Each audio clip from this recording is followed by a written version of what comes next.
The last formed element we're going to talk about are the platelets and the process of hemostasis or blood clotting. So hemostasis, as I said, is the control of bleeding. It's basically the events that surround the clotting of the blood. Clotting of the blood is really important because if you tear a blood vessel, such as a capillary, and you didn't have some way to stop the flow of blood out of that capillary, you would bleed out and die. The most important players in the process of hemostasis are indeed the platelets, but there are other important compounds that are involved too. Some chemicals that are found in the blood plasma, which are called clotting factors that we're going to learn about, are also really critical to the process of hemostasis. Remember again that platelets are not true cells. They are little cellular debris that are sloughed off those megakaryocytes that we have about 130 to 400,000 of them per microliter of blood. And they perform a lot of different duties, and I'll give you just an example of a few of them. This is not all of them, but they do secrete some what are called procoagulants. These are chemicals that help promote clotting. They secrete vasoconstrictors. These help the damaged blood vessel to constrict, to close up so that we minimize the amount of blood loss. They help form what are called platelet plugs. These are literally physical plugs to help plug up the area where we've damaged the blood vessel. They can even phagocytose bacteria. They can eat or consume some bacteria. And they also secrete a number of chemicals to attract neutrophils and monocytes to the area so that they can consume even more bacteria. Presumably, if I've torn open or damaged a blood vessel, I've introduced the possibility of bacterial infection in the process. So the process of hemostasis looks something like this in overview. You have some sort of damage to tissue, to a blood vessel. And we're going to have three different events occurring to help combat that tissue damage. One is vascular spasm, and I'm going to talk about that on the next slide. We're also going to have the formation of a platelet plug, and we're also going to have the process of coagulation. And that coagulation process is going to involve a whole bunch of different coagulation factors that include things like prothrombin, and it's going to get converted into thrombin. Thrombin is going to get used to convert fibrinogen into fibrin, and then you get a blood clot formed. I'll show you all that in a couple slides. But let's look at what platelets do specifically to help stop bleeding after tissue injury. We said again that they're going to help induce the spasm of the blood vessel through the process of secreting those vasoconstrictors. And then we're going to see that they become trapped in a plug of all kinds of different molecules, as you can see here. And that helps to physically plug up the area where the blood leakage has occurred. And they also help induce the clotting of the blood. So first up, let's look at vascular spasm. When a blood vessel is punctured or torn, like we see here in this picture down here, the first response we're going to have is that blood vessel is going to spasm. The smooth muscle tissue found in that blood vessel is going to start to constrict very quickly, and it's going to pinch down and hopefully try to minimize the size of the opening where the cut has occurred. At the same time, the pain receptors located in the area where the damage occurred are going to also release chemicals to further promote that constriction event. And again, the idea here is we're just trying to minimize the blood loss as much as we possibly can. The smooth muscles will continue to sustain that contraction, that constriction, to keep things pinched off. And platelets that are in the area will begin to release serotonin. Serotonin is a potent vasoconstrictor, so this too helps contribute to the overall event of constriction of the blood vessel. And once we have that vascular spasm occurring, at the same time, we're going to have some other events happening that involve the platelets. When that internal surface of the blood vessel, also called the tunica intima, is damaged, the collagen fibers that are present in that internal layer get exposed. Exposed collagen fibers are a potent activator of platelets. As soon as platelets come into contact with collagen fibers that are exposed, they begin to release or to create what are called pseudopods. If you've ever seen an amoeba under the microscope, you know that those amoebas can put out little pseudopods or false arms or false feet that reach out and help them move through their surroundings. Well, a platelet will kind of do the same thing. That platelet will start to send out extensions like this, called pseudopods. And those pseudopods will join up with pseudopods from neighboring platelets. So we start to form sort of a mesh-like framework of pseudopods from one platelet reaching out and connecting with pseudopods of another platelet, reaching out and connecting with pseudopods of yet another platelet. And the idea here is we start to create this kind of mesh-like network of platelets holding hands, if you will, with each other. They do that in the region of the cut, so that they literally form sort of a physical barrier to the loss of more blood. And then the last thing they do is they degranulate. They start to release all kinds of potent hemostatic chemicals, chemicals that promote blood clotting. Things like the serotonin we talked about before, something called thromboxane.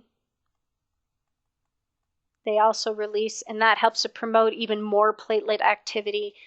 They secrete adenosine diphosphate, which helps to attract more platelets to the area. So they start releasing all these chemicals to promote rapid plugging, rapid formation of this plug in the area of the damage. Then they also help in the process of that degranulating to release promotion factors that help promote the coagulation cascade. Coagulation is a process, in a nutshell, of taking the liquid plasma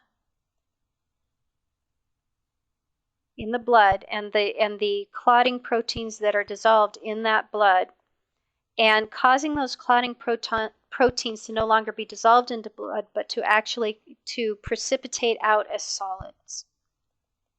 And when they precipitate as solids, they help to also form a physical barrier to the loss of more blood. So let's look at this process of coagulation. There are more than 30 different separate chemical reactions involved in this. You'll be happy to know you don't need to know them. Not all of them, at least. There's a couple that you need to know. But for the most part, the majority of the enzymes involved in this process, you do not need to know.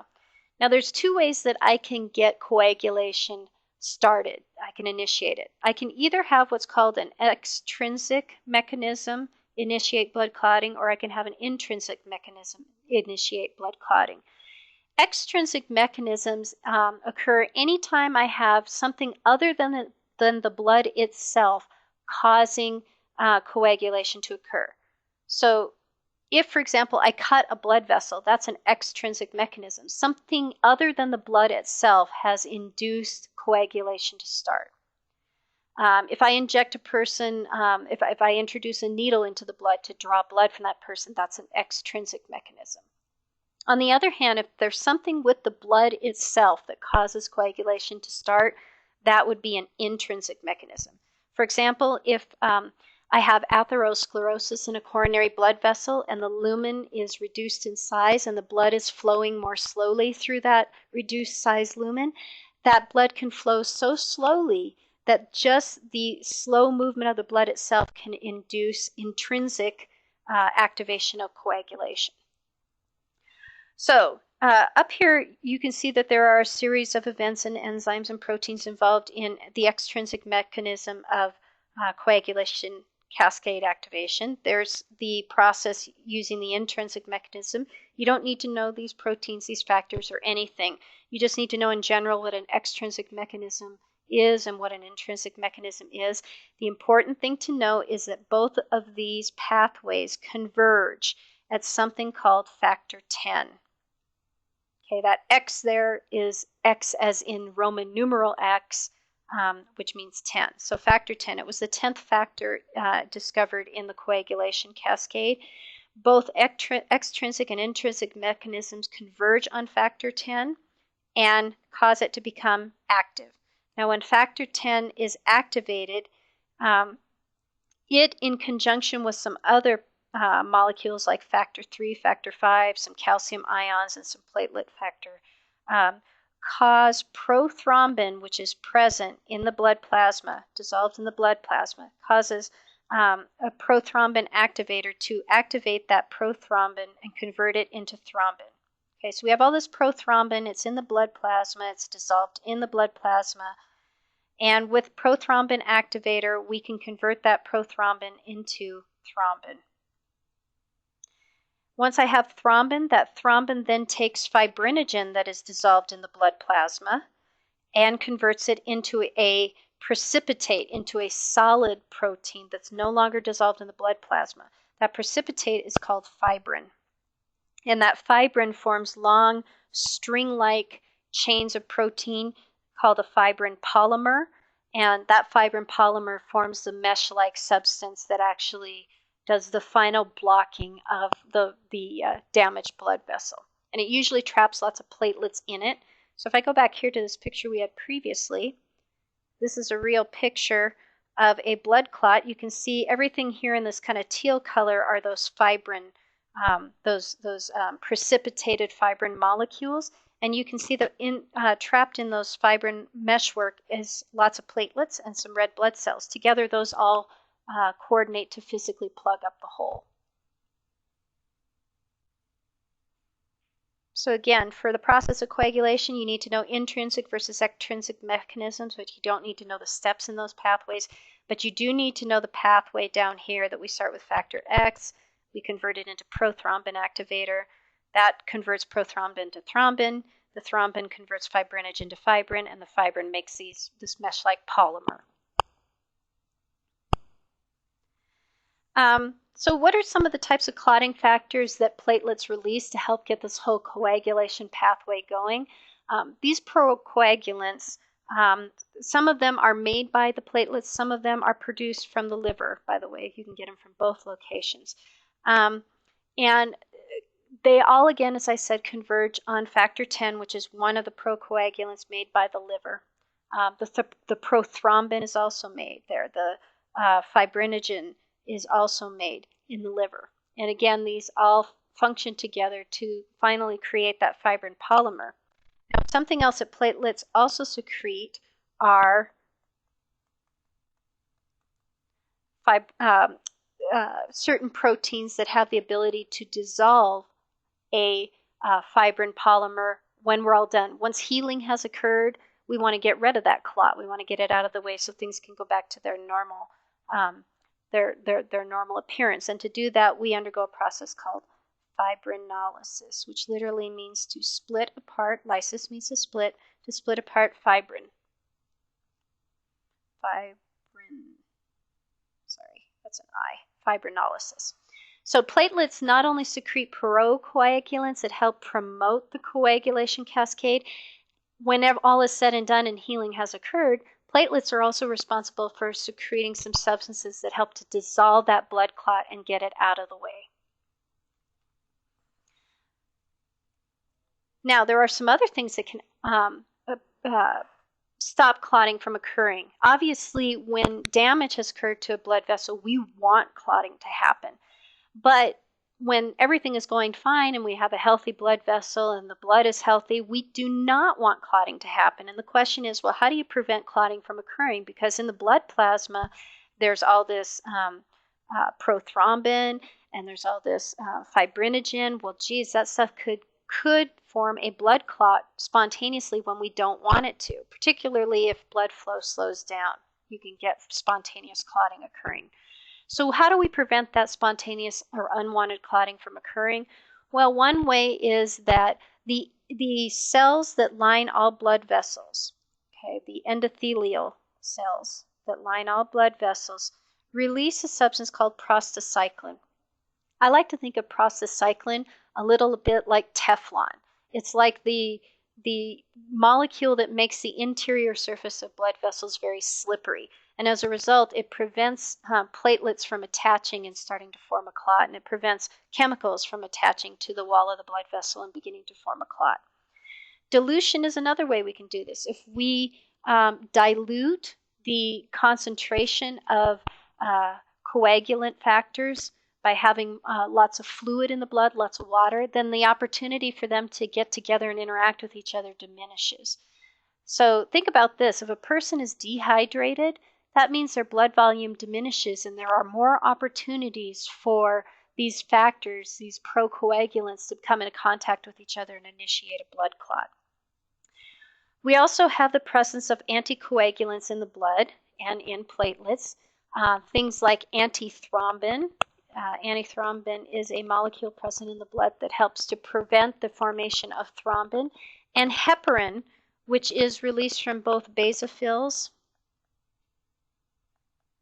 here and mast cells, which are a close relative to basophils. They secrete heparin, and heparin is a natural blood thinner that helps keep or prevent unwanted blood clotting from occurring. It should come as no surprise to you then that if a person has a genetic disorder with any part of these anticoagulants or with the procoagulants, you can get a clotting disorder where people's blood either clots too vigorously or they get a problem where their blood doesn't clot enough. I'm going to look at a condition where the blood doesn't clot enough called hemophilia. Hemophilia means that usually there's two main types of hemophilia called A and B, and those just relate to which of the factors, whether it's factor 9 or factor 8 in the coagulant cascade, that are not being made properly. So people with hemophilia cannot make one of the clotting factors, and as a result, that whole clotting cascade cannot occur, and as a result, their blood doesn't clot, and they can bleed out when they get even just the smallest of cut. Hemophilia has been studied extensively because of the fact that it appeared, at least one type of hemophilia, appeared in the English royal family way back when. Here's a picture of the royal family here, and we think it appeared in Queen Victoria way back when, and based on her pedigree, her lineage here of descendants, we can very readily track those individuals who developed hemophilia. Those are represented by a black shaded in square. Squares in a pedigree represent males. Squares represent males. Circles represent females. If it's shaded, if the square is shaded in, that means the male has a disorder. Half shaded means they are a carrier for that particular disease, but they do not have the disease themselves. Notice in this pedigree that women don't develop the disease. They can be carriers, but they never develop it. The reason for that is that this type of hemophilia relates to a defective gene located on the X chromosome. And since males only get one copy of the X chromosome, if they get a copy of the X chromosome that contains the defective allele, well, then they're going to develop hemophilia.